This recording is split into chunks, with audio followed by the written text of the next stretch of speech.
किताबें मेज पर खुली रह गईं, पर पढ़ाने वाला रास्ते। अगर प्राथमिक शिक्षा कमजोर होगी तो पहाड़ का भविष्य कभी। लेकिन हकीकत यह है कि कहीं शिक्षक ही नहीं है, कहीं है भी। पलायन भी वही कर पाते हैं जिनकी आर्थिक स्थिति अकुशल युवा वर्ग का, जो पहाड़ी समाज और उसके अस्तित्व के लिए बहुत। हम सवाल करते हैं, गाँव खाली क्यों हो रहे हैं, पहाड़ का विकास क्यों नहीं हो रहा है और बेरोजगारी क्यों बढ़ रही है। युवाओं में नशे की लत, जिन्हें हमने अपने बच्चों के भविष्य की जिम्मेदारी सौंपी है। एक दशक तक प्राथमिक शिक्षा पर विशेष ध्यान देकर उसको अव्वल दर्जे का बना दिया जाए तो हमारे पहाड़ के समाज की आने वाली पीढ़ी में। किताबें मेज पर खुली रह गईं, पर पढ़ाने वाला रास्ते में अटक गया। किताबें मेज पर खुली रह गईं, पर पढ़ाने वाला रास्ते में अटक गया। स्कूल की घंटी तो रोज बजती है, पर सपनों को जगाने वाला कहीं खो गया। स्कूल की घंटी तो रोज बजती है, पर लेकिन सपनों को जगाने वाला कहीं खो गया। पहाड़ आज भी मजबूत खड़ा है, पर बच्चों का भविष्य धीरे धीरे झुक गया। पहाड़ आज भी मजबूत खड़ा है, पर बच्चों का भविष्य धीरे धीरे झुक गया। नमस्कार दोस्तों, मैं रीना नेगी पहाड़न आप सभी का स्वागत करती हूँ अपने YouTube चैनल रीना नेगी पहाड़न में। आज फिर से एक नई वीडियो के साथ एक नए टॉपिक पर। तो दोस्तों, मैं बात करने वाली हूँ एक ऐसे मुद्दे पर जो हर गांव, हर परिवार और हर बच्चे से जुड़ा हुआ है। वो है प्राथमिक शिक्षा के, उत्तराखंड की प्राथमिक शिक्षा पर। दोस्तों, सबसे पहले बात करते हैं कि प्राथमिक शिक्षा क्यों सबसे जरूरी है। कक्षा 1 से लेकर 5 तक की पढ़ाई सिर्फ अक्षर ज्ञान नहीं होती है। यही समय होता है जब बच्चों का आत्मविश्वास और सोच सपने बनते हैं। अगर इसी स्तर पर शिक्षा कमजोर हो जाए तो बच्चे आगे चलकर पढ़ाई से छूट जाते हैं।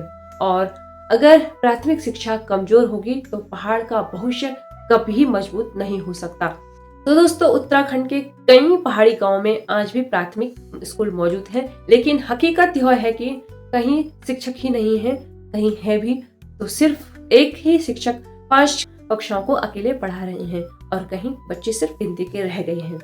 कहीं स्कूल सिर्फ कागजों में चल रहे हैं तो कहीं बच्चों को रोज रोज 3 से 4 किलोमीटर पैदल चलकर स्कूल जाना पड़ता है। और जब स्कूल में पढ़ाई नहीं होती है तो माता पिता मजबूर होकर बच्चों को लेकर शहर की ओर पलायन कर जाते हैं। लेकिन पलायन भी वही कर पाते हैं जिनकी आर्थिक स्थिति मजबूत होती है। रह जाते हैं केवल वो लोग जो आर्थिक रूप से कमजोर होते हैं, जिसके कारण संकट आता है बेरोजगारी का, युवाओं में नशे की लत का और अकुशल युवा वर्ग का, जो पहाड़ी समाज और उसके अस्तित्व के लिए बहुत बड़ा संकट है।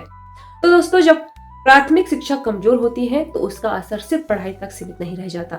बच्चों का आत्मविश्वास टूटता है, ड्रॉप आउट बढ़ता है और पलायन तेज से होता है। और फिर हम सवाल करते हैं, गाँव खाली क्यों हो रहे हैं, पहाड़ का विकास क्यों नहीं हो रहा है और बेरोजगारी क्यों बढ़ रही है, युवाओं में नशे की लत क्यों बढ़ रही है और समाज में असभ्यता क्यों बढ़ रही है। असली सवाल, जिम्मेदारी किसकी है। तो दोस्तों, अब सबसे बड़ा सवाल यह है कि क्या इसके लिए सिर्फ शिक्षक जिम्मेदार हैं या सिर्फ हमारी शिक्षा व्यवस्था और वे जनप्रतिनिधि जिन्हें हमने अपने बच्चों के भविष्य की जिम्मेदारी सौंपी है। तो दोस्तों, इसके लिए केवल शिक्षकों को जिम्मेदार नहीं ठहराया जा सकता। इसके लिए सबसे अधिक जिम्मेदार हैं जनप्रतिनिधि, क्योंकि जनप्रतिनिधि यदि अपने क्षेत्र के प्राथमिक स्कूलों पर विशेष ध्यान दें और उसकी गुणवत्ता, चाहे वो मूलभूत सुविधा हो या शिक्षकों की कमी, उनको पूर्ण करवाने में ईमानदारी से अपना योगदान दे तो इसमें बहुत बड़ा बदलाव आ सकता है। यदि एक दशक तक प्राथमिक शिक्षा पर विशेष ध्यान देकर उसको अव्वल दर्जे का बना दिया जाए तो हमारे पहाड़ के समाज की आने वाली पीढ़ी में बहुत बड़ा बदलाव हो सकता है।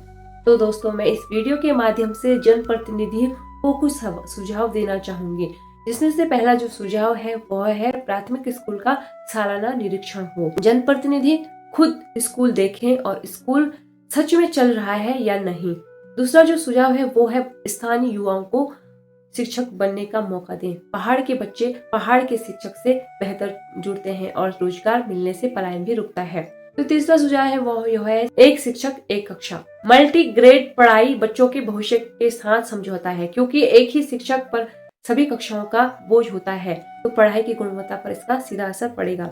चौथा जो सुझाव होना चाहिए वो है, दूरस्थ गांव में ट्रांसपोर्ट सुविधा दी जाए।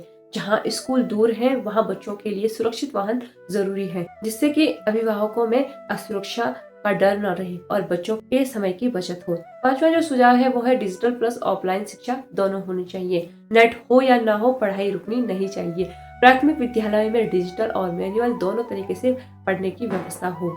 तो दोस्तों, जनप्रतिनिधियों से मेरा एक सीधा सा छोटा सा संदेश या अपील करना चाहूंगी कि प्राथमिक शिक्षा को योजना नहीं बल्कि भविष्य की नींव समझिए, क्योंकि जो समाज बच्चों में निवेश नहीं करता उसका कल कभी मजबूत नहीं होता।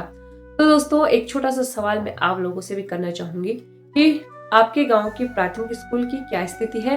क्या शिक्षक नियमित आते हैं? तो कमेंट में जरूर लिखिए, क्योंकि आपकी आवाज ही बदलाव की शुरुआत है। और अंत में मैं यही कहना चाहूंगी दोस्तों, अगर आपको लगता है कि यह मुद्दा बहुत जरूरी है तो इस वीडियो को ना ज्यादा से ज्यादा लाइक जरूर करें। कमेंट बॉक्स में आप अपने कमेंट तो खैर लिखेंगे ही, वीडियो को शेयर जरूर करें और लाइक करें, और लाइक के साथ आप हाइप जरूर करें। और अगर आप चैनल पे नए हैं तो चैनल को सब्सक्राइब जरूर करें, क्योंकि पहाड़ की बात पहाड़ की आवाज बनकर ही आगे बढ़ेगी। इसी के साथ आज की वीडियो को यही पर एंड करते हैं और कल फिर मिलते हैं एक नए विषय पर। तब तक के लिए नमस्कार। जय बद्री जय केदार।